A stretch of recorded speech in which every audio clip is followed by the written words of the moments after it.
Our guest today spent 27 years with Portland Fire and Rescue as a frontline firefighter and EMT, and later in the public education unit.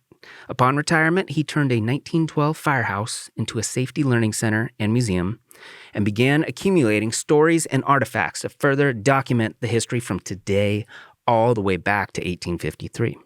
If you are interested in firefighting, you're going to love this one. And you know what? If you don't know anything about firefighting, you're going to love it too. Here is my friend, Don Porth. We were talking a second ago about, you were discussing the 1800s and the fire department. Were you in the fire department? Were you a firefighter? Not in the 1800s, but yes. Okay. Yeah, by trade, I'm a firefighter. I first got into firefighting in 1980. So 42 years ago, which, it's kind of, that really begs the question, where does history begin? Yeah. Or when does something become historic? That's a whole different thing. But I began as a volunteer firefighter in Happy Valley, actually a student firefighter, which you're taking educational courses in the fire sciences, and they'd had a sleeper program where I'd work a regular job during the day, and then every third day I'd work a nighttime shift work. Okay. And learn some of the, the ins and outs, and they would help train. And then I did that for a year, and then because I was taking fire science classes, my time was pretty full, so I converted to just being a volunteer for a couple of more years after that. So when did you become full-time? So during all that time, I was taking competitive testing. In order to get into the fire service, most departments have a testing process. So you take a written examination, you take a physical agility test, and then if you continue to progress through those, it comes down to an interview segment where you meet with a panel and they interview you to see, whatever they want to know. Yeah. I had heard before that it's a pretty difficult process. They don't just pick anybody, right? What criteria do you have to meet physically and mentally to get in? Well, it's interesting because the first part is the written test, and you can, you kind of know what you know, and you know more with the fire science background in education. There's been a push to make it more generic so it doesn't favor people that have education in that, which is rather counterintuitive. But it would naturally kind of thin the herd a little bit. Some schools of thought there's a lot of nepotism in the fire service, and there is a lot of family. But when you grow up around the industry, you kind of pick up on things, and so naturally you test a little better. You also have connections that help you. So there was a time period where that background knowledge or experience would help you in the written examination process, but in an effort to level the playing field, some departments or communities would say we want to take that out of it, and we're just looking for, I guess, a certain level of academic capacity.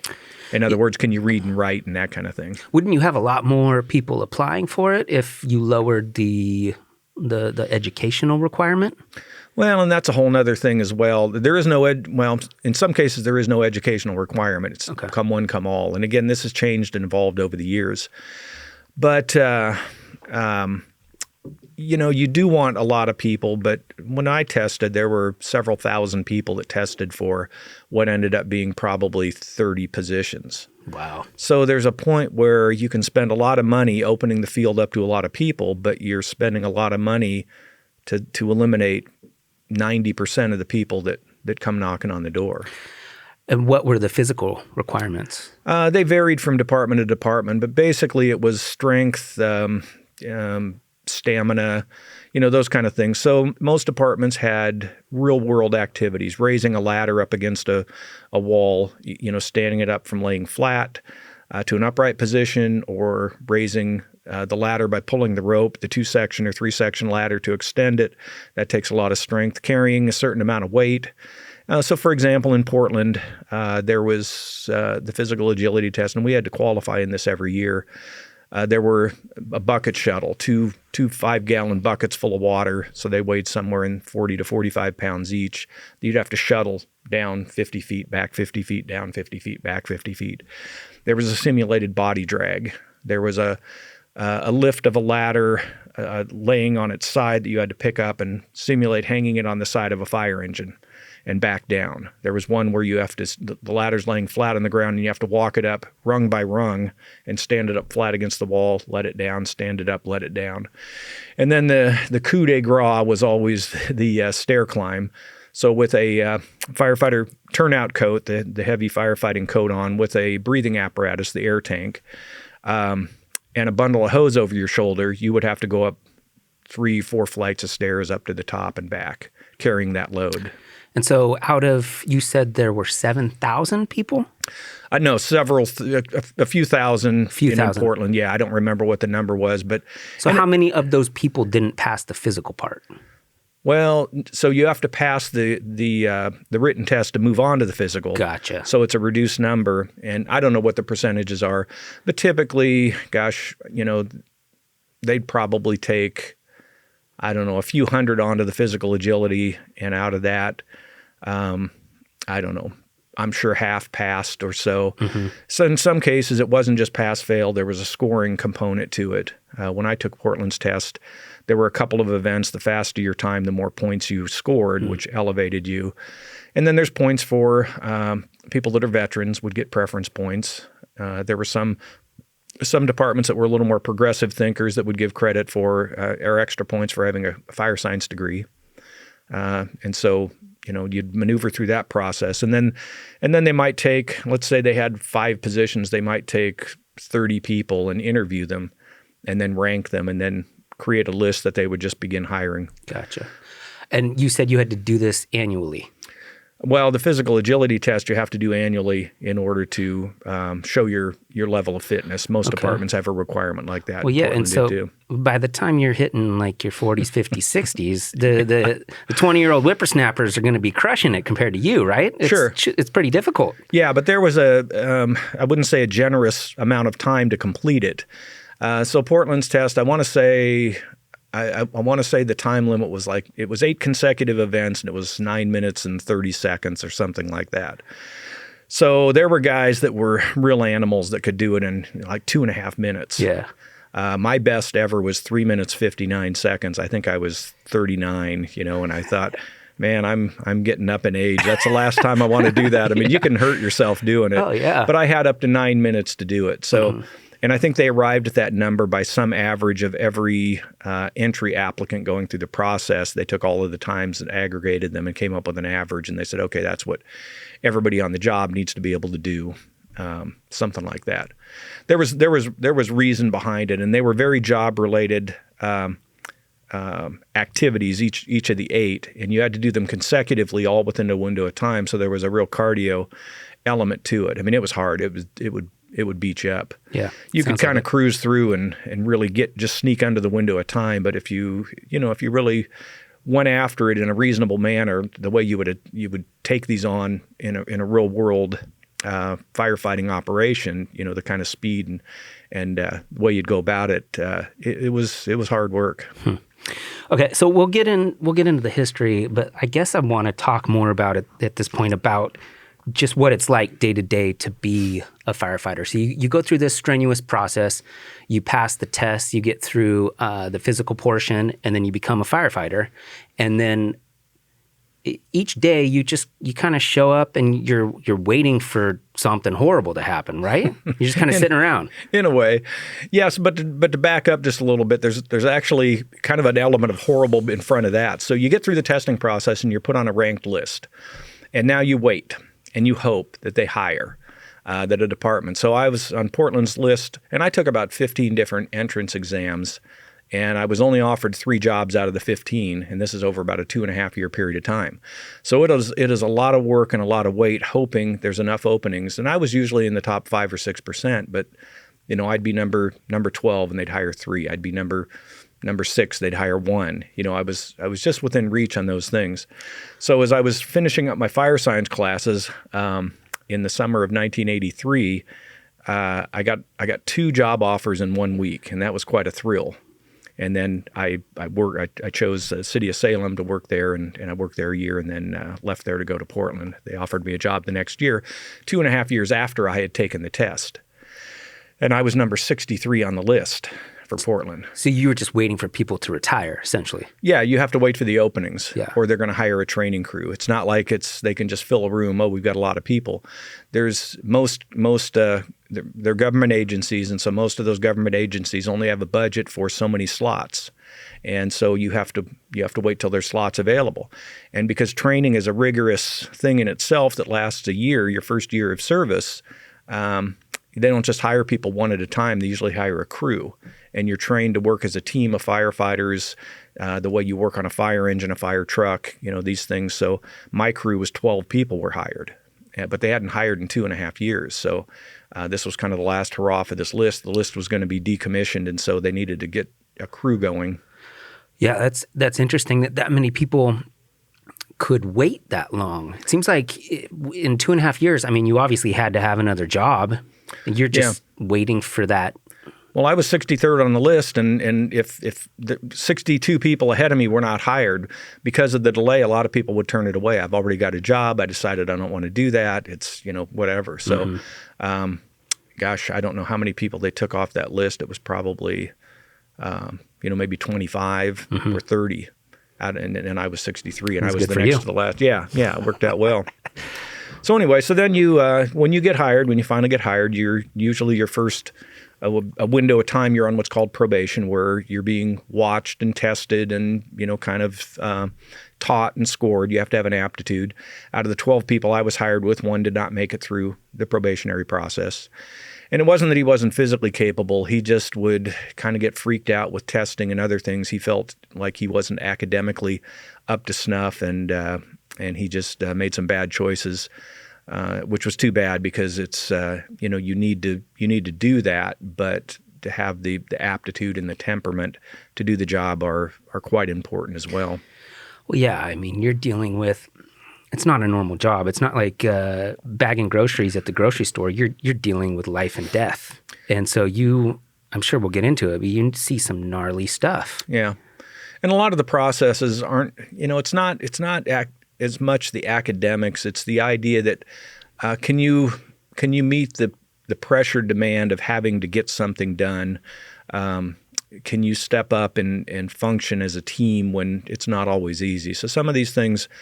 It's not just strictly did you get a passing score. It's did you perform and step up when the pressure was on and you had to do this in a limited window of time and figure these things out. Mm-hmm. Are you good at working as a team, or does that just not your deal? Yeah, to me it seems like it would be very similar to being in the service and going to war, because you're kind of all relying on each other, right? And if one of the guys kind of like an outcast and you can't trust him, you don't really want him on the team, right? Yeah, and that's a hard judgment to make because, again, I'll speak in terms of Portland Fire. It's it's a big department, some 650 uniformed firefighters. It varies a little bit from year to year and over time. But it is, and it's a cross section of the world in there. There are, unfortunately there are people that do things that cause them to lose their jobs. Just watch the papers, and it comes up every once in a while. There are people that work better on their own, and there are people that are outstanding team players and all. And the great thing about a place like Portland is there's such diversity in the different job opportunities that are there. Whether it's it's a whole world of terminology, but working on a fire engine, that's the water pump on wheels and all the hose in the back. Fire trucks, they have a different function, work differently at an emergency scene. They're the rigs with the ladders. You do forcible entry, ventilation, rescue work, as opposed to getting water to the fire. There's rescues, so there's paramedics, and they usually work as a smaller team in normal medical operations. But at a firefighting operation, they're just cross-trained, and they have to integrate into whatever needs to be done. There's fireboats in Portland. That's a whole different creature in itself. There's a couple of rescue units where you're specializing in rescue and using different types of equipment and operations. Let's say somebody gets buried in a cave-in, or a car goes into the river, and there's all these different things that come up with that. And then all the support jobs, there's jobs in training as trainers of firefighters. There's fire prevention, and that's where I actually spent 21 years in fire prevention. I worked in public education and community outreach. Okay. I loved the work. But I still had to remain qualified to work in a line position because during a greater alarm fire, when everybody was committed, we would have to backfill in stations and be able to do the job. Okay, so yeah, take us through a normal day where you're at the shop hanging out waiting for something to happen. Well, so the day starts, the typical shift is a 24-hour shift. Okay. Begins at 8 in the morning, ends at 8 the next morning. The shift for many, since 1948 has been 1 day on and 2 days off. So the 2 days off is not a weekend. Let me just say that. When you get off work at 8 o'clock Saturday morning, you go back to work at 8 o'clock Monday morning. So you might be pretty wrung out from being up all night and you sleep away half your Saturday, so half of your weekend that you're starting already, not the night before, but then is shot. So anyway, the day starts at 8 o'clock. Everybody gathers for roll call. You go over what the orders of the day are, what's going to be going on. Do we have drill? Do we have, this, that, or the other thing? Inspection work. The stations are inspected a few times a year by chief officers, and so they look at the condition of the equipment, the condition of the buildings, the condition of the properties, all of the things looking for readiness, administrative readiness, paperwork, all of that are looked over pretty carefully. And that usually involves several weeks of cleaning and, just getting things organized to make it look good. So sometimes those are the activities. Sometimes there's not much going on. On a day like this, we're sitting here on Monday of Labor Day. Usually those are kind of considered a holiday. There's not much going on, but there could be other obligations in the community. There's things where a neighborhood event is going on and they've asked for the fire crew to stop by. Mm-hmm. So once a morning roll call is over, about 8:30 in the morning, then housework. Always housework. If I fought as many fires as I cleaned toilets, I tell you what, I would be one. Cleaning toilets at the fire station. Yeah, yeah. Cleaning toilets, mopping floors, making beds. Cleaning the kitchen. Every shift, you go through the routine to keep the place in order. And you're talking about a building. A fire station with one crew there in Portland has 4 people on each of 3 shifts, and working there round the clock, 24 hours a day. If you weren't vigilant about taking care, doing the housework, keeping the floors swept, clean, mopped, all that stuff, it would very quickly be a real mess. Yeah. And Portland stations, there are several stations well over 100 years old that remain in service today that were built over 100 years ago. And that doesn't just happen because they made them good. They have to be well cared for along the way. And that's not just those living in them, but that's also the logistics center doing the building maintenance and all the other things with it. So that's not common across the country. I've been in many communities and looked at fire stations that, they may be old, but boy, they're just horrible places. Yeah, it just seems like if you're in the kitchen and you're making a Hot Pocket, like you clean up your spot when you're done, and then there shouldn't be that much to clean, right? Well, yeah, yes and no. But see, in the morning, you've got one shift coming on, one shift going off. So in a single company station, you've got 8 people there or so. In a double company, you could have 16 people crossing paths. And so, people sit down, have breakfast, make stuff. Some people cook stuff. Some just throw together a piece of toast. You eat what's left over from the night before. But I can tell you things get messed up. Stuff's got to get put in the dishwasher and be run, cleaning stuff up. It's not that anybody's a slob, but when you get that many people just, kind of in their home, things just need to be picked up and cleaned up. And can you go to sleep whenever you want to? Not exactly. Yeah. So I'll get to that in a minute. So then, usually about 10 o'clock, there's some kind of drill almost every day. So it can be a television drill, because when you're trying to train 3 shifts of people, 3 different days in 31 different locations, it's really a challenge to get information out in a timely manner to everybody. And so using television training, a medical drill can be put on, and so things like the emergency medical technician basic certification, which there are paramedics, but the basic, which is what I was, requires I think 80 hours of continuing education every 2 years, so 40 hours a year. So you work 10 shifts a month. 120 shifts a year. You've got to get these hours in order to do this. You have to get your firefighting hours. You've got to be driver certified. You've got to do those things. Sure. Some of the things are live drills where you work with other companies. You spray water. You burn buildings. You do other things. This almost typically goes along in the 10 to 12 o'clock hour. So you sit down and do that, or you do a drill. You go out and get familiar with a piece of equipment. Other things like that. So somewhere in there, you've got to make a trip to the store and do the shopping. Now, firefighters buy their own food. That's not provided by the city, by the department, typically. So everybody ponies up. I don't know what it is these days. I think it's $8 to $10 a person, and one person is usually chosen to cook. Mm-hmm. Now, sometimes you get a station where somebody really wants to be the full-time cook. They enjoy that, and they usually get relief from some other housekeeping duties, things like that. In some cases, it just rotates. So you get your turn. And if there's 4 people in the station, that's usually twice a month, sometimes 3 times a month. So you don't have to have a real deep cooking repertoire. But if you're good at it, then you're probably going to get picked for it. Everybody wants good food. Oh, yeah. And there's stations where it's great. Somebody's a really good cook and they want to do it and they do it full time. My last assignment before I went into the fire marshal's office, I went to the station and they said, "You want to be full-time cook?" And I said, "No, it's not really my thing." "Well, no, if you do that, we won't make you do housework." "No, I don't think so." "Well, you won't have to pay house dues." No, not. Well, you won't yet. I mean, they were desperate. They wanted anybody to cook, and that wasn't me. It just wasn't what I like to do. Yeah. So we rotated, and we get by. Yeah. So if you have like 3 or 4 things that you can do reasonably well, it only shows up every 2 months. You don't have to repeat for 2 months.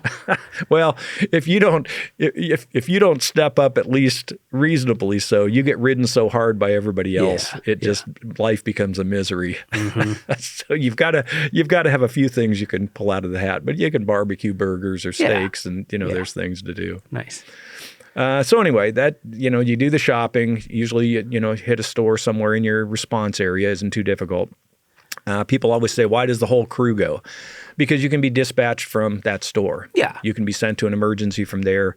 There could be an emergency in the store. So you'll see sometimes, all of a sudden somebody grabs a radio, they get a call, they park their cart. Stores are usually pretty good about moving it aside and we'll come back and pick it up later. And then off they go to the emergency, and it can be a few minutes or a few hours. You never really know. And you hope you get back to get your groceries so you can have lunch. So then, in the, after drill or between the 10 and 12 hours, sometimes during drill, somebody can be getting lunch ready and getting everything ready to go. So meals are pretty routinely on the clock, noon. And then sometimes drill in the afternoon, or just things that need to be done around the station, or even a little bit of free time. Now, keep in mind that throughout the day, there can be emergency responses going on that can take you away from whatever you're doing. Yeah, for sure. You've got to get back and, try to get caught up on those things somewhere along the way. So then that brings you up to dinner time, which is, probably 5:36 in most cases. Dinner, and, everybody eats as a group, as a family. The year I worked in Salem, it was, I didn't know it was odd at the time because it was my first firefighting job, but everybody was on their own to just make their own dinner and eat on their own.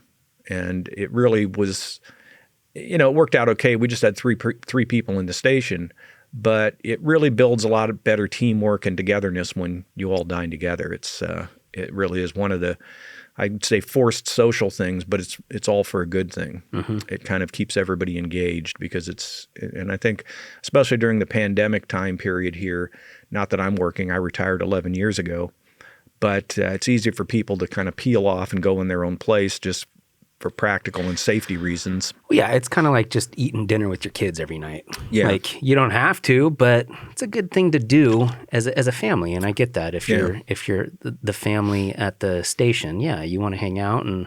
Yeah. And you get to be very good friends with people. And some people, like anything with family, you don't always get what you like, but you have to learn how to put up with each other. And usually if somebody's not a great fit, they... they'll end up transferring to another station. I've always said with 31 stations and 3 shifts, that's 93 different team options. Yeah. If you can't find a place where you fit out of 93 different operating groups, then you probably don't even belong on the job. Yeah. Because each station really develops their own character of people, and people gravitate there. Yeah. Really busy stations tend to attract young, ambitious firefighters. As you get older, sleeping through the night becomes a more valued thing. Yeah. And so a station that doesn't necessarily run all night becomes a more appealing option. Mm-hmm. So then after dinner, usually the evening, you're kind of left to your own to do things, and people do a variety of things. Some people bring a project they might work on, down in the basement, or they might, read, or they might watch TV, whatever. And bedtime, 10, 11, whatever. Sometimes that depends on how the day went and, what all went on. But you're required to be on the premises from 8 a.m. to 8 p.m. Oh, yeah. You can't go home and hang out with your family for 3 hours and come back. No. So there's back in my day, we had a dormitory. Everybody slept in one big room. Nowadays, it's all individual sleeping rooms. So it's a little more comfortable because you'd get somebody that would snore like a logger. And oh my God, usually anybody that was a really bad snorer might end up with their own room because they'd say, look, you go in that room. You're just driving us all crazy. But yeah, you hope you get to sleep through the night, and sometimes you do and sometimes you don't. You can be up several times, and boy, by the time morning comes, you go home and you sleep half of your day off away because you've been up all night. But sometimes you make it through the night. So then what happens when it gets wild? You hear a bell? Yeah, and nowadays it's more tones and a different type of light. Back in my day, we had some pretty loud bells. They'd have to be the big round gongs. They were about 12, 15 inches in diameter, gong type bells that would ring, and they'd kind of shock you awake. And lights would kick on. Interestingly, after a time working in a station, you can actually hear those things are triggered by the dispatch center. So they send a signal to the individual station, which triggers these things that turn the lights on and ring the bells. And sorry, interrupt. Someone will call 911. They mm-hmm. will say there's an issue. It triggers this system at the station. No.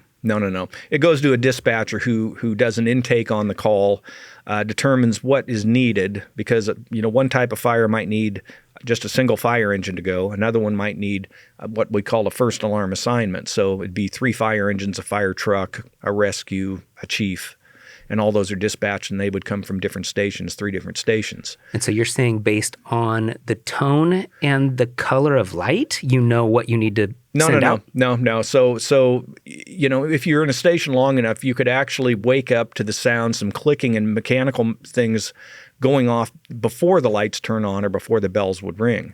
Those would wake you because you'd find yourself, your eyes open, and then all of a sudden the lights would kick on and the bells would ring. It's like, how do I know that? Well, you just hear the noises behind the scenes in the station.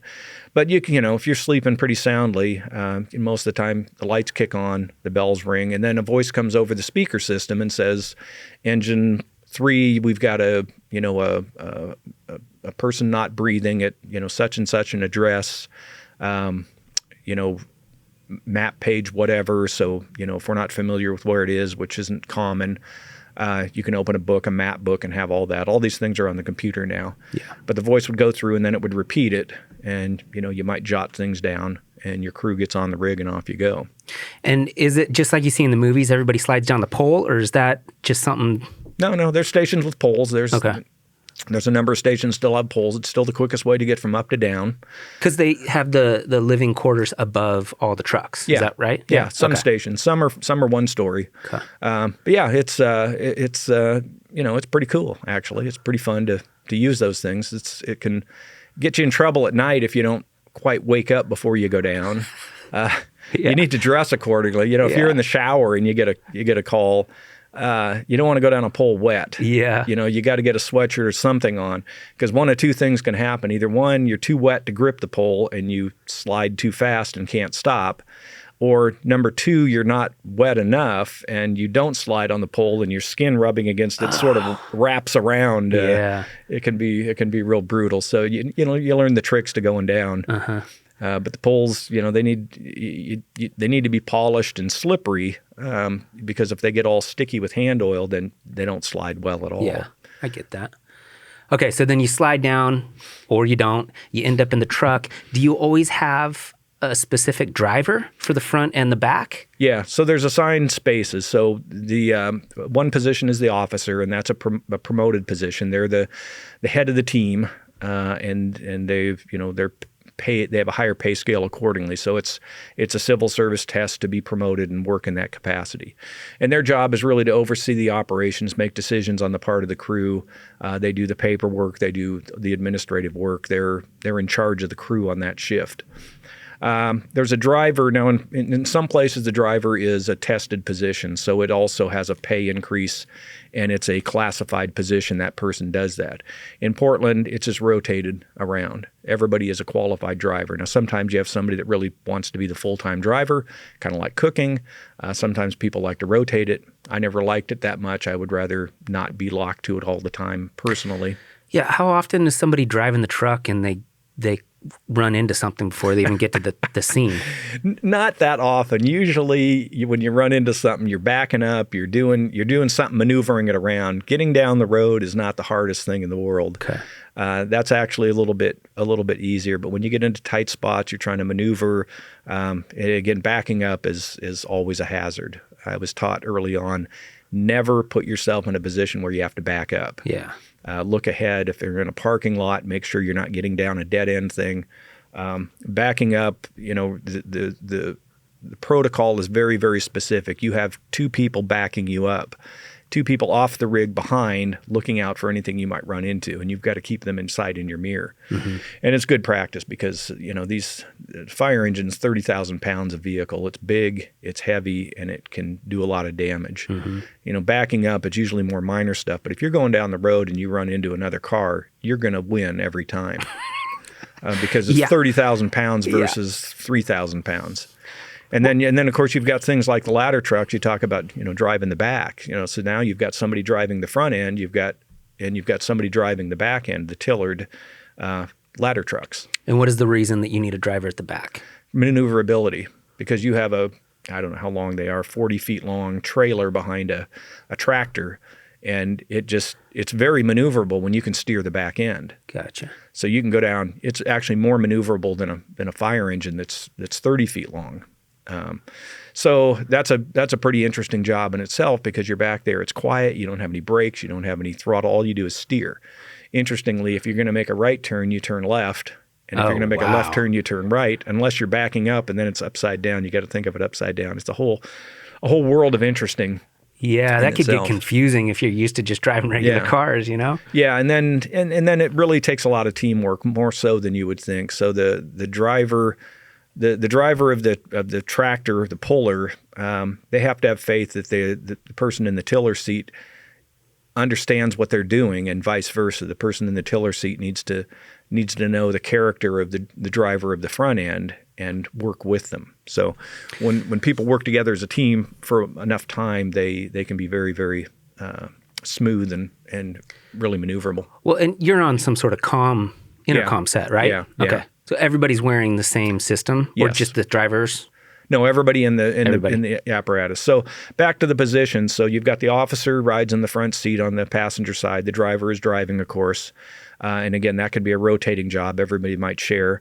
And then you've got the two back seats. One in Portland would be designated the hydrant person, usually on the curb side, on the passenger side, and then the nozzle person is on the other side. And it literally is what it is. So if you're going to go to a fire scene and you're going to connect up to the hydrant, the hydrant person behind the officer is going to get off, grab the hose off the back, wrap it around the fire hydrant. The fire engine will proceed to the fire. And then once the hose is laid out, the hydrant person then goes about the connection to the hydrant and gets everything hooked up and water going through the hose to the fire engine. When you get to the fire scene, the nozzle person gets off, takes the load of hose that's going to go to the fire with the nozzle on it, and get that all stretched out and wait for the driver, who then becomes the pump operator, to connect the water coming from the hydrant to the pump, and then connect the hose coming off of the fire engine going to the fire with the nozzle person, and then get the water moving through the pump and to the nozzle. And so how do you start the water? You start it from the hydrant, right? You twist the top? Well, yeah, there's a nut on the top that does it. Now, the fire engine carries water, a little bit of water, 500 gallons. But the big hose, 500 gallons going through the big hose, full blast, will be used up in 2 minutes. Yeah. Because a 2.5-inch fire hose will flow 250 gallons of water in a minute. So you have to be judicious if you're going to use that pump or that tank water. But in the meantime, you're getting the water from the hydrant up, and you switch over to just feeding off the hydrant or refilling the tank. Yeah. When would you just use the tank if you're out in A car fire, Okay. Where you can just use 100 gallons. Okay. A small grass fire, just different things. Sometimes you go to the scene with the fire engine and you fight the fire with your tank water, and you call to the next arriving fire engine, get a hydrant and bring up and hook up to us. So you can focus on fighting that fire with an initial hit and knowing that you're going to get your water supply in a couple of minutes. So even though there's multiple fire engines at a fire scene, usually there's only one that's needed. For the others, you just need the people on those fire engines. You don't need another thing to pump water. When you get into bigger commercial fires like this building that we're in here in this commercial area, now you're talking about probably having to have a water supply or presence on multiple sides of the building. So now you're going to need 2 or 3 operating fire engines on different sides of the building. And how often do you pull up and there's a car in front of the hydrant? No, often enough, but Is it really that big a deal? No, it isn't. No, Yeah. It's not like backdraft where you're going to, waste your time breaking out the windows of the car just to make a point. I was going to say, you could just push it with the fire truck. No, that would, boy, I can tell you, city risk management would be very unhappy about that. No, fire hose bends, and it's inconvenient, and it slows things down. Rarely is it a crippling factor where you cannot make a connection to the hydrant. But for very practical reasons, the fire service hopes that people don't do that. There's a reason why it's there. Yeah. And in fact, property owners that have a fire hydrant in front of their home, to keep vegetation back and to keep it clear is really a nice thing too. It helps firefighters do their job when they've got to do that. And is there any chance that you can hook up and there's no water there? Does that ever happen? No, it's pretty rare. Sometimes a hydrant will break. If you open them too fast, the surge of water can actually break them down under the ground. I've seen that where the hydrant just literally starts raising up out of the ground on a fountain of water. That's called water hammer. So if you release water too hard or shut it down too hard, the surge in water just hits and stops. You can hear a clank and piping at home. When you get water hammer like that, and that can really break things. Well, if the hydrant was super old and it had never been used, wouldn't it be more likely to have something like that happen? Well, they all get used. It used to be the Fire Bureau used to go around and do hydrant tests every year. So we'd literally drive. So there's 31 fire stations. So the city's broken down into 31 areas, and each shift would have a certain number of fire hydrants, and you'd go around and you'd open them up and flow water through them, and make sure they work. And if they weren't, we'd put graphite on the threads to make sure they'd come apart. The caps would come off easy. And if anything wasn't right with it, we'd report it to the Water Bureau, and they would come out and fix it. Gotcha. I don't think that's done anymore. I think the Water Bureau takes responsibility for it. So, it's hard to say how often that gets done. Yeah. Everybody's working with reduced staffing and everything else, and that may be one of the things that just doesn't get done as often or as well. Okay, so you show up at the scene, and are there certain tasks or certain emergencies that you hope for and ones that you're kind of worried about? Like, I imagine a car wreck would just be awful, but like a house fire might be kind of cool. Well, so you mentioned this earlier, if you're hoping to do your job on a given day, you are hoping for the misfortune of someone. Yeah.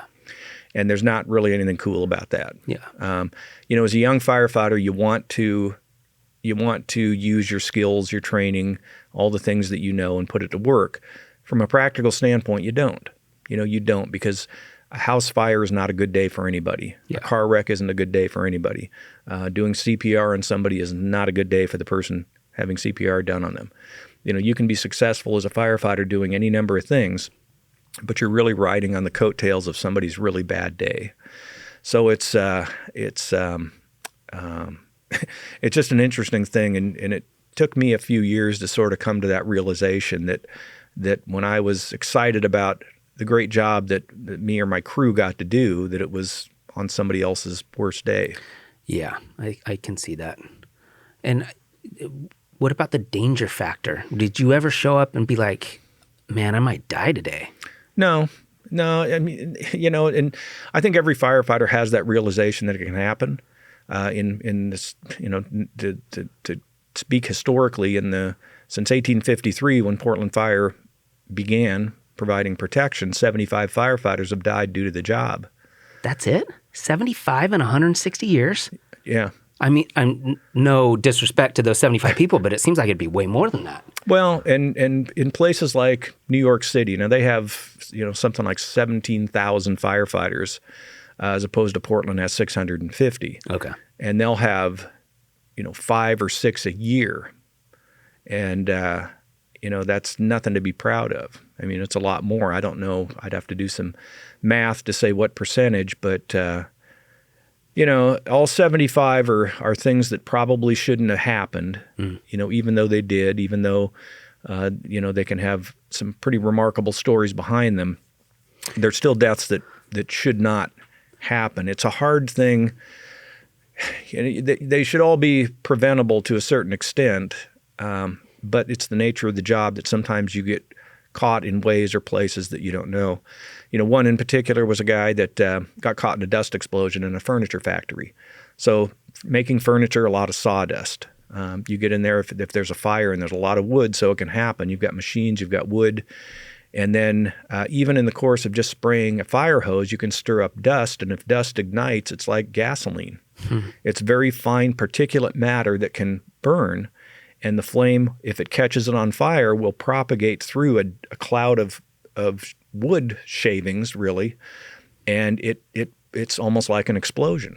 And it can consume a room like this almost instantly, because all that finely divided particles of fuel, which wood is, catch fire very, very fast. The finer the particle, the faster it'll burn. So there was a guy in there doing that and probably shouldn't have been, and it ignited the whole place? Well, no, there was a fire, and I don't know that what he did kicked up any dust, but there was a dust explosion, and he died in there. So it's just the nature of a building like that. Now, there's no surprise that building was that way. So, doing pre-fire work, that's another thing that firefighters do on a typical day is they might go out and again, take a building like this. It looks pretty inert from the outside, but what's inside? And they need to know, are there hazardous materials or processes? Furniture manufacturing is pretty, there's no big guess behind it. You can kind of see what those are, but there's a lot of other things that are pretty dangerous buildings. And so getting caught in a windowless building where doors are hard to find, the room we're in here is surrounded by curtains. I tell you what, in a dark room when you can't see and there's a fire and you're going around and you're running into curtains, you can't find another door out. Maybe there is one, maybe there isn't one. It can be, it can get you trapped. It can cause a lot of problems. So, that's all part of why you train and why you learn, the repetition of learning about these things to be watchful for them. And it's also the reason you work as a team, because where one person could get in trouble working as a team, what one person doesn't think of, the other one might. Sure. And that saves a lot of things. So the realization is the job is dangerous, and you know that. The crippling effect of fear of what might happen, I don't think most people dwell on that because they feel confident, competent, and trained, and with good teamwork. But it doesn't mean it can't happen, and there are, really bad situations that come up sometimes. Yeah, it just seems super unpredictable, and I mean, you train and you practice for the worst, and you have a good head on your shoulders, and you're prepared for anything. But yeah, you kind of just never know what's going to happen. Yeah, and the heck of it is, so by the time a fire is done, it's been investigated and cause has been determined, you really know everything about it. And you can work backwards and know just what happened and how it should have been. And so fire departments will critique fires and say, where could we have done better? What could we have done different? The trouble is when you arrive, you know nothing. You know you have a building on fire. You know there's fire coming out of the roof, so it must be up into the attic space. It's somehow compromised that. Or there isn't. There's just smoke coming out doors and windows. Where is it coming from? You can look at signs about where it's the hottest or what's going on. All that smoke will eventually convert to flame. But are you there quick enough? And then If you take the wrong steps, can you cause what's called a backdraft? I mean, literally, that's a term that allows all of those unburned gases to ignite and with explosive force. By opening a door that allows wind through? Yeah, think about something like a wood stove. And you can close down all the vents and everything, and it'll smolder and be really hot. And there's not necessarily any flame. Things are burning without flame because there's not enough oxygen to let it flare up. As soon as you open the doors to the wood stove, or even a campfire, it can smolder down. You put air on it, and all of a sudden it flares up. Mm-hmm. And that's what a backdraft is. So it actually consumes the oxygen in a closed space or a place that has limited airflow, and it becomes so little oxygen that fire can't burn, but everything is hot and smoldering. So a door gets opened up or a window gets opened up, oxygen comes in, immediately all of that unburned gases that are coming off that couldn't ignite because there was no oxygen suddenly have oxygen and they ignite. And so again, the flame propagates through it very quickly. It's basically an explosion, a fast-moving flame front, and it fills the room and it under pressure, and it's got to go out somewhere. And so usually that place is the same place you just came in. Yeah. And so it blows through you. Now your equipment can protect you, or it may not. Or if you're in there, you can go from 800 degrees to 1800 degrees pretty quickly, and that can overwhelm even the best protective equipment a firefighter is going to have. So what would happen? Your stuff would just melt? Helmets will melt. Yeah. Yeah. Coats will burn, even though they're fire resistant. Everything will burn if it gets hot enough. Everything. Yeah, for sure. And what about car wrecks? You show up. Do you guys use Jaws of Life? Yeah. To get people out? Yeah. Yeah. Just whatever tool is necessary. Again, there's just compartments full of different tools and things, from pry bars to hydraulic cutters, Jaws of Life, those kind of things. A car can be disassembled pretty quickly. And they're just essentially huge scissors, yeah? Yeah, they either spread and push things apart, or they can have cutters on them that cut the posts, the A pillars, the B pillars, the C pillars. Mm-hmm. And that's not, it's not really hard to destroy a car, to cut it apart. What gets tricky is somebody's inside, and you have to be very careful. I remember a wreck out on St. Helens Road. A car pulled out of a side street, another car doing about 60 miles an hour hit it broadside, killed the driver, knocked them clear across the car underneath the person in the passenger seat, and there were two kids in the back seat. And we got there, and it was a mess. And we opened the lift gate. They'd been grocery shopping, so the back of this little car was filled with groceries and things, and one of the kids was trapped in the back. And I climbed in the back to try to lend some comfort. I mean, I really couldn't get to her. She was pinned into the back seat. And so they're trying to cut the door open to get the two people in front out, one of which was dead. And this girl in the back, as they're working on that, the side of the car is actually pushing in as they're trying to pry open the door, the rest of the crew. And I'd have to kind of say, hey, you got to get a different point. You're going to crush this girl back here. And she's already freaking out. She was like 9 years old. So things like that. It's really, really tricky when people are inside. Because you can hurt them in your effort, breaking glass, crushing metal, all those things. Well, and that's brutal on your mental, your psyche. Like, how many times did you show up at something like that and have nightmares later? Well, I can't say that I had many nightmares. You certainly rethink it and you hope that things come out well. I'll give you another story as an example, because usually it has to hit a personal note to really be crippling. You kind of, as a firefighter, you have to look at it as your job. So as an example, if my wife gets hurt and I want to help her, it's personal. That's my wife. My God, I can't have her hurt. If I go to an emergency scene and I'm helping someone else, I'm doing my job. It's not somebody related to me. It's not personal. Mm-hmm. When it gets personal, that's when it can get really difficult. So one day I was working at a station over in Northeast Portland. I was working a double shift, so I was going to be there for 48 hours. And into the second shift, my wife called me and she said, "Hey, the car broke down. I'm stuck. I can't do anything. Blah blah blah." So I went and talked to my officer, and we had a 5-person crew there. And he said, go ahead, take a couple hours, go get your car running and come back, and, we'll just run without you for a little bit. He got all that okayed. So off I went. So while I was gone, the crew got dispatched to a shooting, and a 9-year-old boy was shot in the head and killed in this shooting. And one of the guys on the crew happened to have a 9-year-old son. And even though he lived, out in the rural world, not inner Northeast Portland, it wasn't, those kind of things weren't going to happen the way this played out. It just really messed him up for a long time because he made a personal connection to a child that was the same age. Something about it just clicked in his personal world, and it was a crippling thing for him for quite some time. Probably, something that he lived with forever. And the rest of the crew, without that personal connection, it was, tragic. It was terrible. It was another thing that you go to and have done.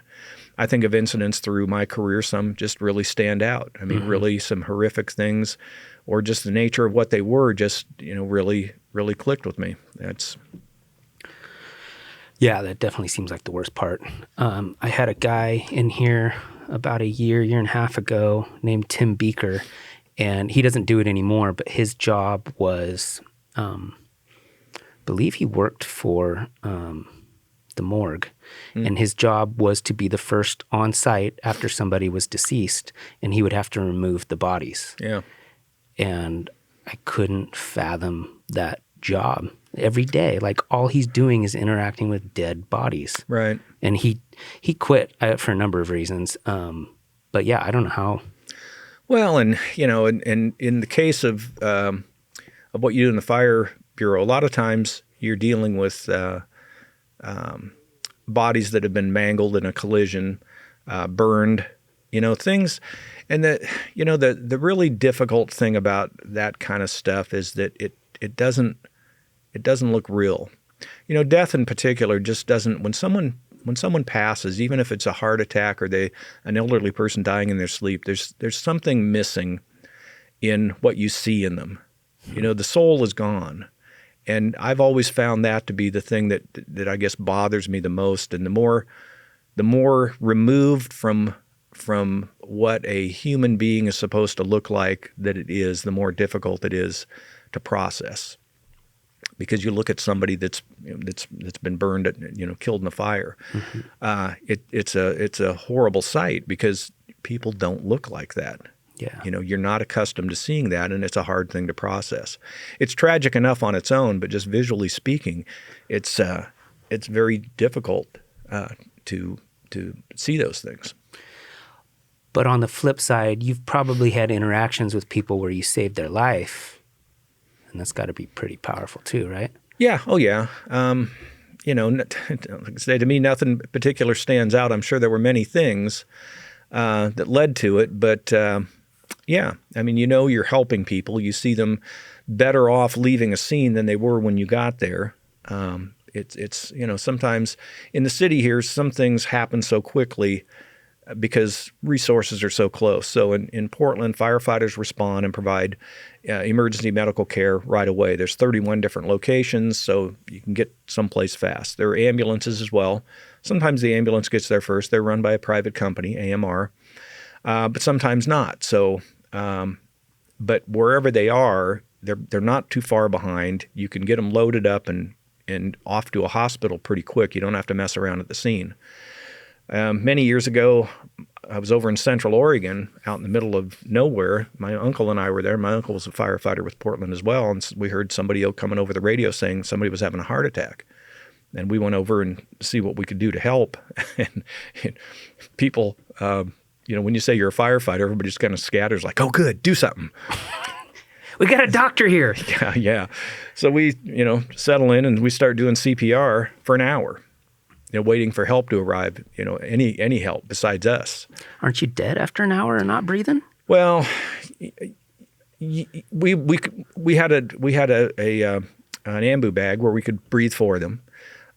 We could circulate blood, and we were, in Portland, in town, that person, you'd start doing CPR, you'd do it while they're getting loaded onto the gurney, loaded into the ambulance, maybe even on the way to the hospital. But within 10 minutes, they could be in an emergency room. We did CPR out in the middle of nowhere with very little working for us in the way of tools and equipment for an hour before an ambulance arrived. But the thing was, our CPR was getting a pulse, bringing color back to the person. But when we'd stop, it would all go. So something major went wrong with this person. It was like a 45-year-old man. Mm-hmm. So, it could have been, a aorta blown out or, something that probably wasn't going to be fixed. But it was very interesting to spend that much time doing CPR on somebody because I'd never had that experience. In town here, everything happens too fast. They get moving to more definitive services very, very quickly. Yeah, so that must have been pretty frustrating. You're like, when is this going to happen? Well, yeah, and you don't stop. Family's all there. They're all, wringing their hands, crying. You don't want to just give up and say, I don't think this is going to go anywhere, so, we're not going to bother. So you do what you can and you hope for the best. And in this case, the best wasn't going to be an outcome. He didn't make it. No. Well, we could... That was all really good, and we could continue a bunch more. I feel like we should get into the history aspect, though. So you, correct me if I'm wrong, you were in Salem for a while, then you were in Portland for a while, and then you moved to the prevention team. Well, so I worked as a firefighter in the city of Salem for a year in 83 into 84. In July of 84, I went to work for city of Portland as a line firefighter, and I worked on the line until 1990, April of 1990, and then promoted into the fire marshal's office, and then worked in public education and public outreach. Okay. So during that time, I was still a firefighter for the rest of my career, which was up till 2011. Okay.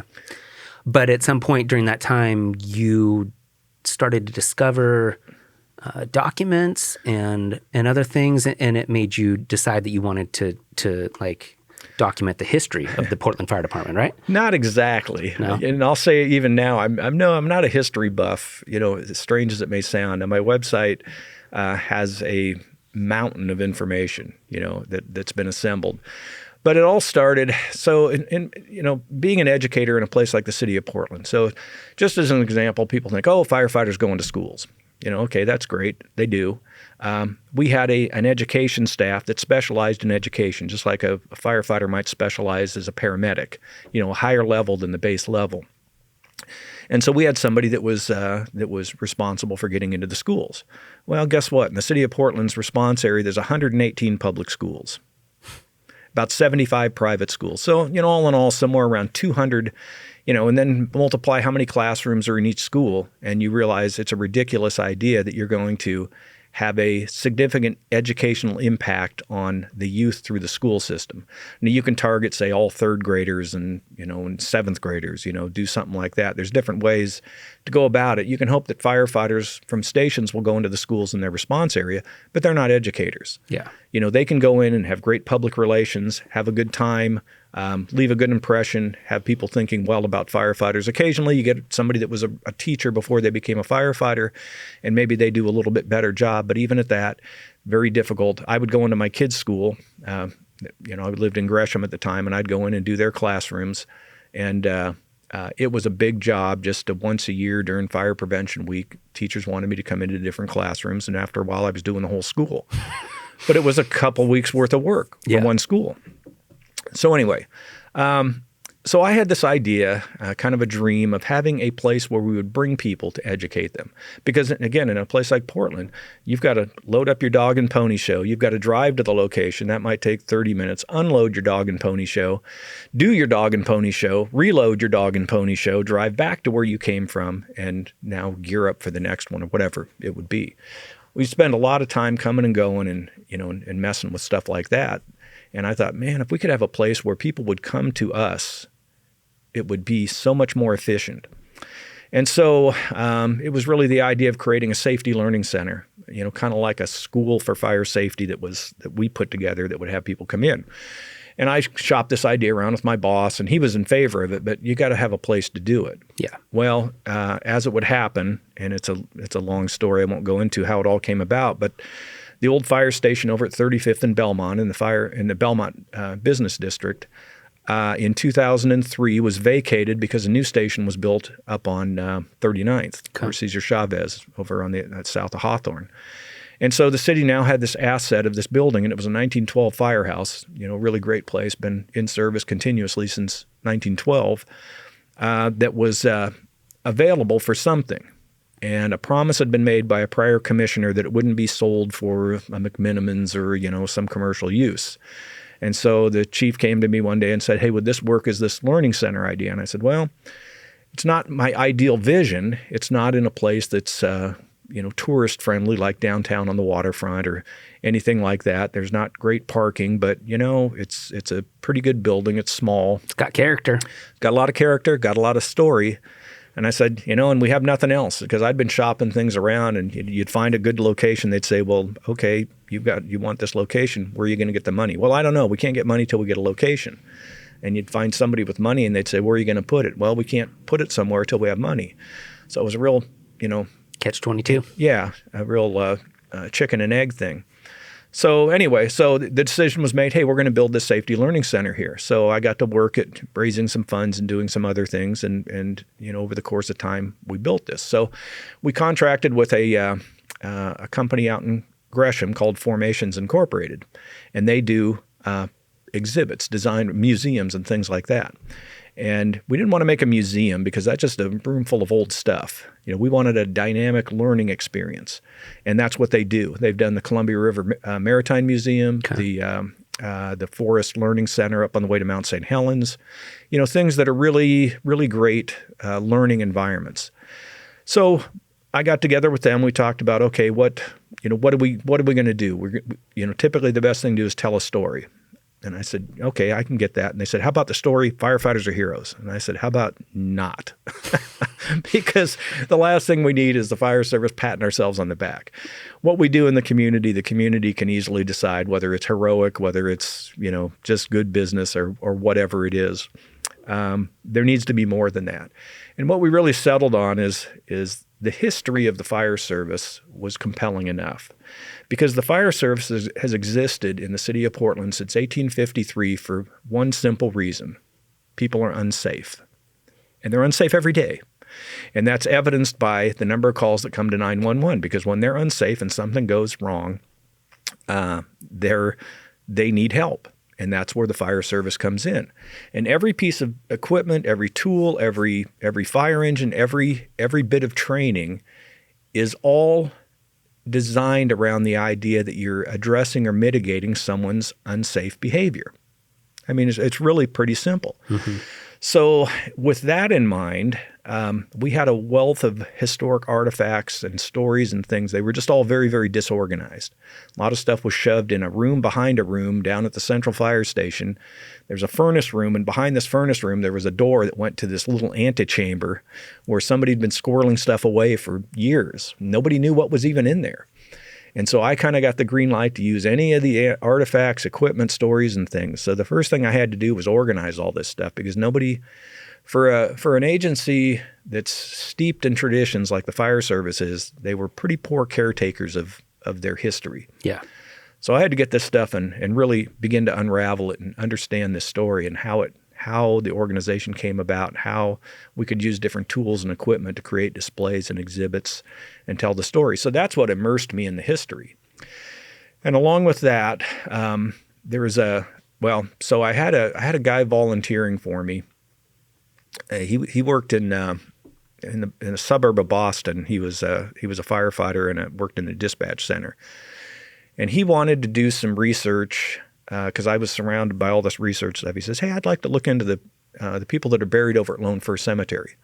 So in the heart of Lone First Cemetery, which is between Southeast 20th and 26th, and between Stark Street and Morrison, right across the street from Central Catholic High School, there's a 30-acre cemetery there. In the middle of it, block number 5, numerically the 5th block created, was deeded to the Portland Fire Department on November 16th of 1862. But now it's full of dead bodies? 147 dead bodies. There's still room for more. But it was dedicated for firefighters to have a free burial. Oh, see, I thought you meant you were going to try to use it for something else. No. So there's people buried there. Up to last year, there was somebody was. Gotcha. But you have to be a Portland firefighter or be affiliated to be buried there. Anyway, he started looking at some of the names and researching newspaper articles and things, and he came up with a bunch of names that were never attributed to a line of duty death that really should have been. And we don't really know why they weren't. Typically a line of duty death, you think of somebody dying out of fire, roof falling on them, something terrible happening. And some of these weren't quite that nature, but they happened on the job during operations or other things.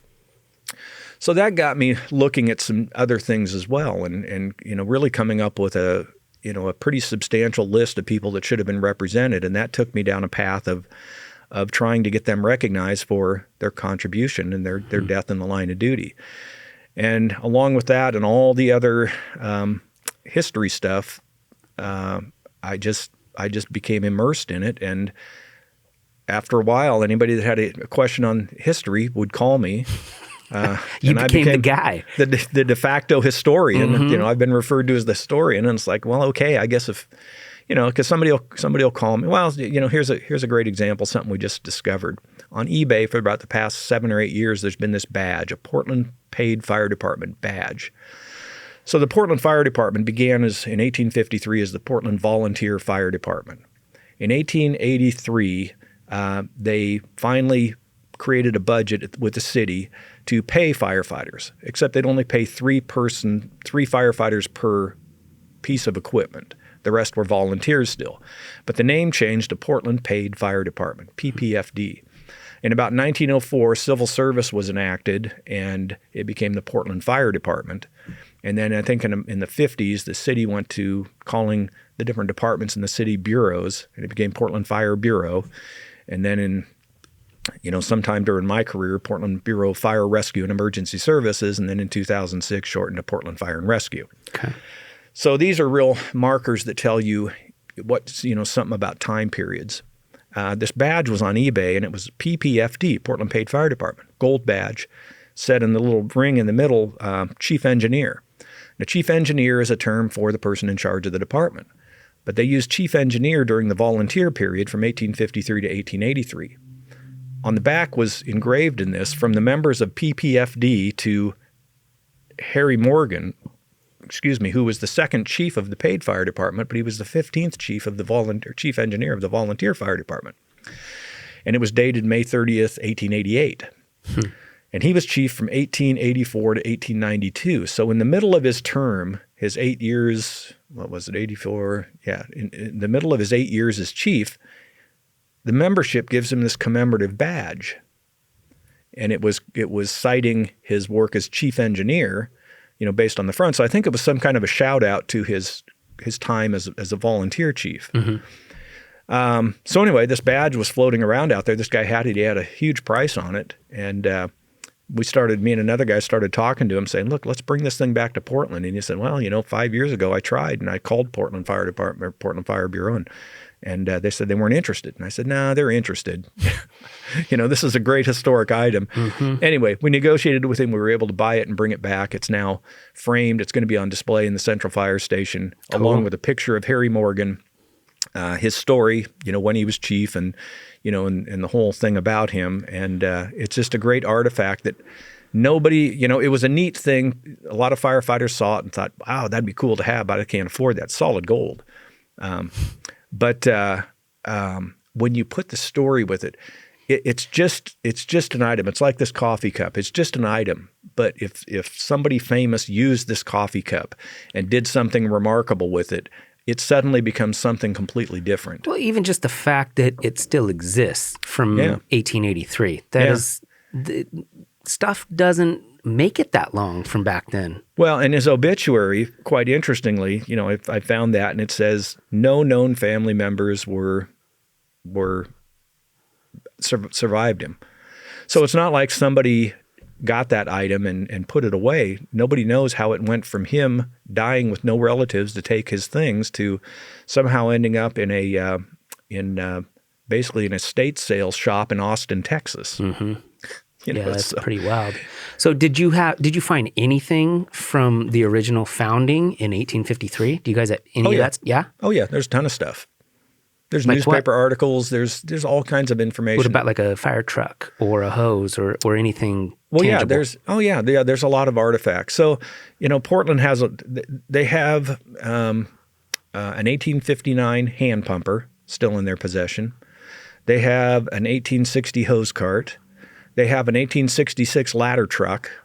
All these are hand-pulled vehicles because horses weren't affordable until 1883 when they had a budget to pay people and buy horses. So they had like long sticks and the guys had to pull it down the street? Yep, exactly. Weren't they super heavy? Yep. Yeah. And the streets were made of dirt or most of the year mud. So your house burned down before they got there? Not necessarily, but you would hope not. But yeah, sometimes firefighting is about protecting what's not on fire more than it is putting out what is on fire. That is kind of a reality that exists today. And that's all about the time to get there. But fire stations weren't very far apart in those days. The town was small and they were, pretty close together by today's standards. Well, yeah, I mean, everything was probably concentrated in downtown Portland, right? Yeah. But they also have an 1878 steamer. They have an 1911 steamer. They have a 1918 motorized fire engine and a 1949 motorized fire engine. Huh. So these are just the vehicles. So the 1859 hand pumper, I think, was the sixth piece of fire equipment purchased. The ladder truck was interesting because it's been around for a long time. It's been used in the Starlight Parade to carry the ladder, and then the firefighters stop. They stand the ladder up. Somebody climbs up it, and they jump into a life net. But it wasn't really cared for very well, and nobody knew anything about it. So Fire Station 14 out in Northeast Portland, they decided they wanted to restore it, and they got the okay to do that. And they called me up and said, what make is this, and how old is it? And I said, well, I've never found that. So I'd found the history. Vigilance Hook and Ladder was the ladder company that would have had this ladder truck. There was only one all the way up into the 1880s, almost 1890s. One in existence, period? Well, one truck company. Oh, okay. So the others were engine companies. So even in the hand pump days, a hand pumper was a water pump, and that's an engine company. And then a truck company would carry ladders and forcible entry equipment and things. So all from 1853 to probably about 1892, I think there was only one truck company during all that time. And in the volunteer days, that was Vigilance Hook and Ladder. So they had the first horse-drawn vehicle, but that was in 1882, right before they actually bought their own horses and used them until the city started doing that. And so there was really no record of what they had before that. And so I got to digging deeper and deeper, and I finally found a reference in like 1871. It said that the piece of equipment that they used was a ladder truck built, and this is, quote unquote, a ladder truck built in this city in 1866. And from that point on, it refers to that all the way up until they get this horse-drawn one. So it was an interesting reference. It was probably purchased as a kit and assembled here in town because there were major fire engine manufacturers back in the day, American LaFrance and Seagrave and some others that would build fire engines, but nothing about this fire truck. So so now I've got it going back to 1866, but I'm thinking from 1853, they were the first operating company in the city. What did they use? Maybe they just carried ladders. They just get them on their shoulders because they always had the most staffing, the most manpower of any of the volunteer companies. Or maybe they just had some crappy old wagon they throw stuff on. So the other day I came across a newspaper article from 1895 that was a retrospective of the fire department going back to 1853. And I'm reading through this, and it actually says that they had a common wagon. Vigilance Hook and Ladder used a common wagon as the term they used, beginning in 1853, that they probably used until 1866.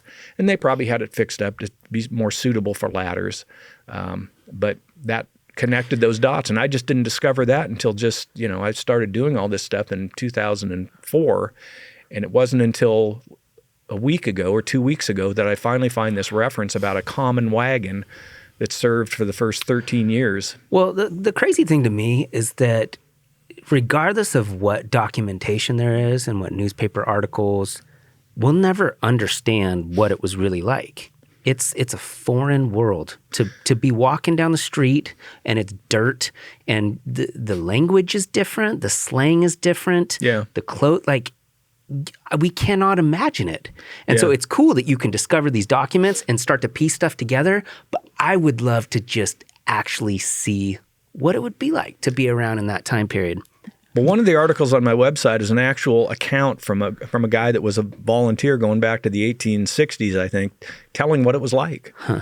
It's really interesting. And you're right, the terms, the language is really quite different.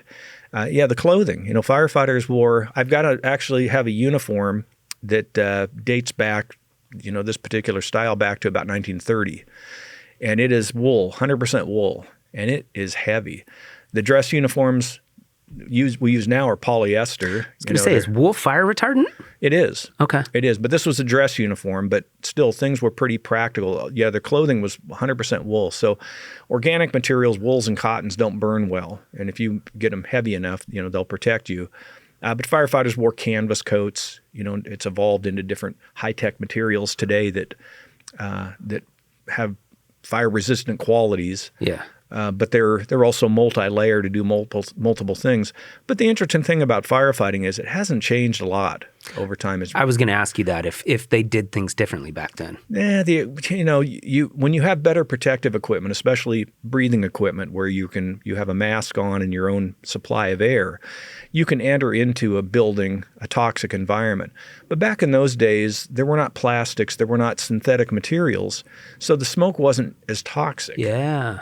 It was just all wood and wool and cotton and all organic materials.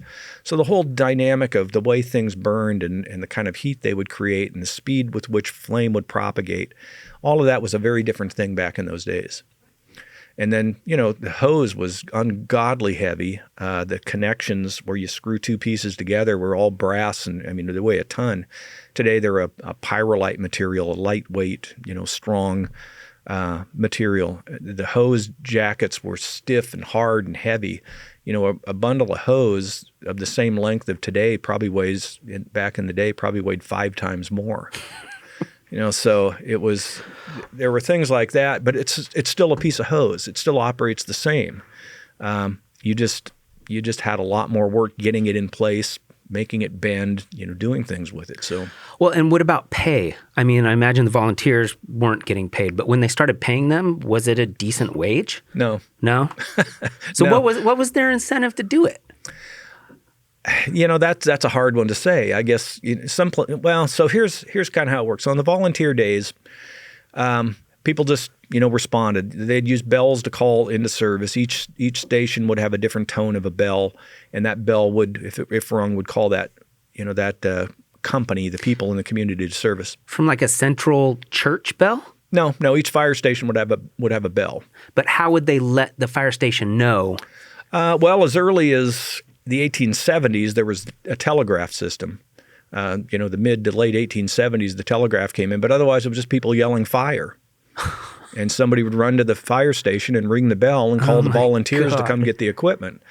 And so they'd come running, they'd get the equipment, and they'd go charging off to where the fire was. And, in those days it wasn't a medical service, so, they would literally follow the column of smoke. And so it was just volunteers doing things. And, they tried, fire stations in Portland were nice places. They tried to make them nice because they wanted men to gather, smoke cigars, play cards. And so if something did happen, there was a workforce ready there to go. Some firefighters actually lived there. So the first firefighter fatality in the line of duty, a guy named James Reed, who died in 1881, was a Portland firefighter. And his address was the fire station that he worked in. That was his home address. So he apparently lived there. So fast forward to the paid days in 1883, the Portland Paid Fire Department, they had 3 paid firefighters. They had a budget to pay 3 firefighters and the rest were volunteers, probably doing so to vie for jobs when they came up, in the paid position. Now the work schedule from 1883 to 1919 was 7 days a week. And up until 1908, I think it was, they had 12 hours a week off to go home or to go do things. 12 hours a week? 12 hours a week. That's like, Yeah, it's like a few hours a night, right? Yeah. So you might go home for dinner, that kind of thing. And so the journal books, the log books that track the activity in the station, you'd see so-and-so left for an hour to go home or to go, this, that, the other thing. So big things in 1908, or maybe it was 1912, big time. They added 12 extra hours of time off. So now they had 24 hours a week off. So that had to be a pretty big thing. But I don't think they enacted the 40-hour work week until... Oh, yeah. Well, and firefighting has always kind of fallen between the cracks, even in modern day. Yeah. So you fast forward to 1918, and a vote went out to the people to create a second platoon or a second work group. So now you're going to have two equal groups of people to staff the stations, one working one day, one working the next day, the first one coming back the third day, the other one coming back the fourth day. So now the work schedule, beginning November 1st, 1919, is when it went into effect. They had to hire a lot of people. 75 or 80 people were hired to make this happen. They had 1 day on, 1 day off, 1 day on, 1 day off. And so that carried on until another vote happened in 1947, and it went into effect in 1948 to add a third platoon. So now you have one shift. A shift works this day, B shift works the next, C shift works the next day. And on the fourth day, back comes A shift, B shift, C shift. So 1 day on, 2 days off, 1 day on, 2 days off. And it remains that really till today. And right now, the city of Portland is experimenting with a different work schedule that I'm not even sure how it works exactly. I think they have some stations using it, and they're doing some studies to see if it reduces stress or does other things. Because the thing, kind of to circle back on what happens in a day, being up all night, that's stressful. It's one of the leading killers of firefighters over the years is heart disease, and it's been kind of traced back to the stress of the job, the lack of sleep. When you're in a dead sleep and at 2 a.m. the bell rings and you've got to be up, and in less than 60 seconds you've got to be dressed and on a vehicle, a 30,000-pound vehicle driving down the road. That's a tough deal. Yeah. I can't tell you how many times, and unfortunately it wasn't when I was driving, but I'm kind of, we're blocks away and I'm kind of rubbing my eyes going, crap, where are we? What are we doing? Okay, you get your head around you. Okay, now I get it. I heard something. That kind of stuff happens. It's just a crazy thing. People have, grabbed a pole to slide down and not grabbed tight enough and hit the floor and broken legs. Yeah. Because they just weren't awake enough. I remember one time waking up I was working in the Central Fire Station downtown, and there's an engine, a truck, a squad, and a rescue. And I didn't work there all the time. I was what was called a traveler. I would fill in when people were on vacation or sick leave. And so I could be on the engine, truck, rescue, and you kind of want to wake up and know what you're on. And I remember waking up and I was real groggy, and I'm sitting there and I finally kind of came to, and I thought, wait a minute. There's a person on the truck. There's a person on the squad. There's the rescues. Oh, it's the engine. I'm on the engine.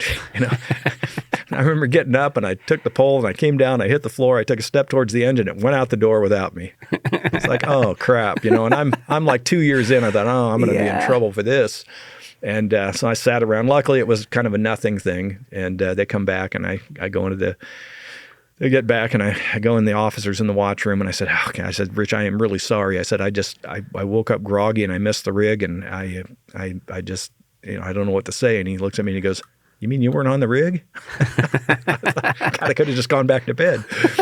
Of course, I could have fallen off a block away and they wouldn't have known. Yeah. What's the time limit? They give you, how do they know how does anyone know when it's actually going to drive out of the station? It's up to the driver. They've got to look around and see that everybody's out. The door's got to go up. Everybody's on. Okay, so it's just up to him. Yeah. But again, funny things happen at 2 a.m. when everybody's a little groggy. So sometimes that's brutal. Yeah. So did you discover? I mean, I guess if it were that famous, I would already know about it. Did you discover any major fires in Portland? You hear about like the Great Fire of Chicago in 1893 and the one in London that burned half the city. Right. For the longest time, the lack of a functioning fire department would guarantee that an entire city could burn down. But as far as I know, it didn't happen here, right? Oh, yeah. Did it? Yeah. And a functioning fire department isn't really a factor. Chicago had a fine fire department in 1871. Is that when it was, 71? Yeah, October 9th, when Mrs. O'Leary's cow kicked the lantern over and, all of that stuff. But it was just the nature of the town at the time. So, yeah, Portland had theirs. In December of 1872, they had a pretty substantial fire, but, being in the middle of winter, it didn't propagate too far, but it did some damage. Fast forward to August 2nd of 1873, in a day known as Black Saturday, 22 blocks of the city burned to the ground. Wow. So basically from Burnside up to, about 10 or 12 blocks south, and from the river up to 2nd Avenue was completely destroyed. So it was a hot summer day and the winds coming out of the east, just kind of like weather like we're having right now. Yeah. Here in Labor Day of 2022, hot, dry wind, all the right conditions, a red flag day that we would call today.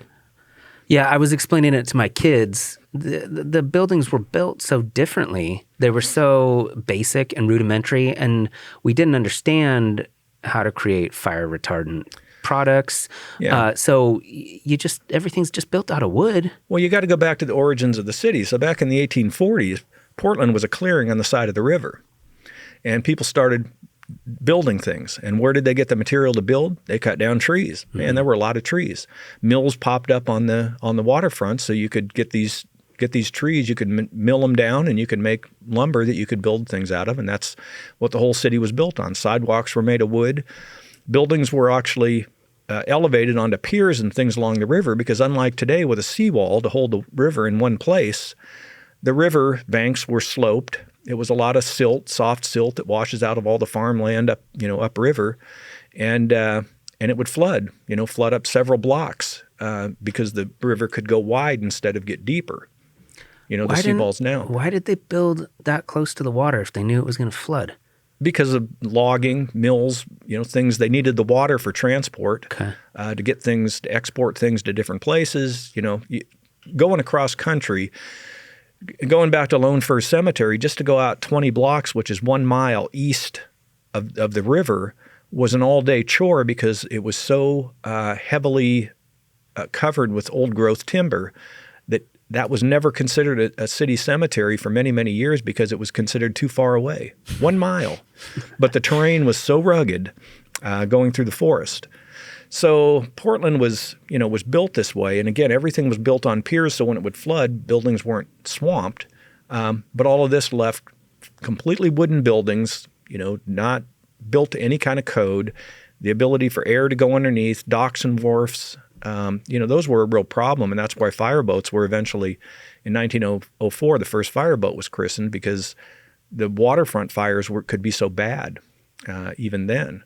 So it was just the nature of Portland. So after 1873, they began to rethink codes, they widened streets, and that's when a lot of the buildings that still survive today began to be built, and they were built out of stone and brick and other materials that were not combustible. But they still made the city blocks pretty small compared to other cities. I don't think they're that much different. I think Are they not? I've always heard that they're, I don't know what the distance is, but they're like significantly shorter. You should be able to fit like 3 city blocks of Portland in a regular Chicago city block or something. Well, yeah, I don't know. And there could have been different thinking, in Chicago, for example, after their big fire, it was the same thing. Fire just propagated through the city, and they might have been a little bit more aggressive about, widening things out. But in many places, a pretty typical standard is 20 blocks to a mile. And they're smaller down in the core area. They're a little more average size in the intermediate, and sometimes they can be a little bigger out east. But that was a general rule. As a firefighter, if I knew we were going from downtown out to 20th, that's about a mile. And, we're going to be doing 30 miles an hour. It'll give us, X amount of time to get there and, kind of think, okay, how long do we have to kind of get our head together here as we're heading to, something 20 blocks or 40 blocks or whatever. So I don't know that you directly answered, and I just remembered, so we got to go back to it. What was the first wage? What was the first? I don't know exactly. It wasn't much. That's not documented? It is, but it's hard to say what was first. I mean, there's there's all kinds of records of, personnel records have pay in there, starting here, there, and other places, $80 a month, that kind of thing. And I don't know if that was starting wage after, journeyman pay or, whatever it was. $80 in 83, that's a lot of money. Well, a month. Oh, a month. Yeah. Okay. Yeah. So what would that be times 12? $700 a year, less than $1,000 a year. $80 in 1883 would be $2,300. So $2,300 a month. I guess that's not that much. No, we'll see. It was not. Firefighting was never really a great paying job, even up until probably the 70s, the 1970s. There's a great pension now, though, isn't there? Isn't that why people? Yeah, and part of that, adding a third platoon in 1948 was also a more proper pension for firefighters, and that's a whole interesting thing itself that time has to put into perspective. But up until the 1970s or so, many firefighters used their 2 days off to work other jobs. And a lot of them worked in the trades. In fact, you get a whole station full of people. You got one person doing concrete, one was a framer, one was an electrician, and they'd all work together on their days off, but they had to make a decent living because it just didn't pay that well. When I came in 1984 into Portland, the pay was pretty good. Certainly I didn't feel like I had to work a second job in order to make ends meet. And then it's gotten better, and the hazards have grown. There are more hidden hazards. Cancers, heart disease, and other things have become more prominent things that take firefighters' lives that they have to be aware of. But it's just there's a lot of difficulty in the job, and they're doing more today with less people, and the job is spread out more. Where before, back in, let's say, the 60s or 70s, you might do 7 or 8 runs a day. Today it might be 15 runs a day in a 24-hour shift. And some of that depends on the station. And you're saying cancers based on inhaling materials that catch up with you later that you don't know about right now. Inhaling, absorbing through the skin. One of the paths of contamination that's been deemed pretty significant is the back of the neck. And so for a lot of years, it really wasn't considered necessary or appropriate to wash your firefighting gear. But the different chemicals and things would soak into the collar, for example, and rub up against your sweaty neck and it'd be absorbed. You could breathe it, you could absorb it through the skin, different things like that were paths of contamination for firefighters. So there's just so little known. It's one of those things that more will be known. But now I think there's about 8 different presumptive cancers that if you get them and you were a firefighter, it's a very short leap to say that those were caused by the job because they've become so common. I think, I'm trying to think of what they are. I won't say because I'll probably get it wrong, but there's a list that just came out not too long ago. And are they related to items that are supposed to be fire retardant? Well, it's interesting. There's the International Association of Firefighters has recently, I think they commissioned a study that showed that the firefighter protective clothing is actually treated with chemicals that could be carcinogens. So it's like, how do you win? You need that stuff to protect yourself, and it has to be built a certain way to do the job, or we go back to canvas, or whatever. And wool. Yeah. And but it may be the thing that's that's contaminating firefighters and giving them these life-threatening or terminal illnesses. So it's tough. You have to have things that protect you, but at the same time, those things that protect you have to be safe. But if you can't make something safe, is it better to have something unsafe and play the odds, or not do it at all? It's really difficult. Well, one last thing before we wrap it up. What is your opinion, or do you have an opinion on privatizing the fire department? It's interesting because when I went to work in Salem, it was a city fire department, but the ambulance service was private. Well, I guess it is up here too. The thing was, just right before I was hired in 1983, the ambulance company blew town. I mean, literally in the middle of the night, they left. That's not They good. they went out of business and left, and the fire department was stuck taking it over. And, they did, and I think the system worked quite well, personally, because the communication between ambulances and the fire department, the swapping of equipment was very efficient.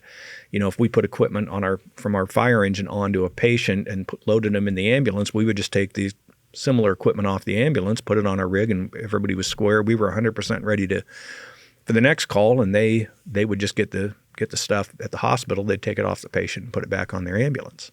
We could talk to them directly on the radio. For many years here in Portland, that wasn't the case. And, the new back in, I think, 93 or so, the consolidated dispatching brought medical and fire and everybody into one roof at the Bureau of Electronic Communications. So for a long time, that wasn't the case. But there's still kind of a division of things. And the Fire Bureau, Portland Fire, has always maintained a readiness in the event something happens to a private company that they would have to be poised to be able to take over. And some of that means equipment, and some of it means trained. And, they have a large body of paramedics, that can step up and do the job. But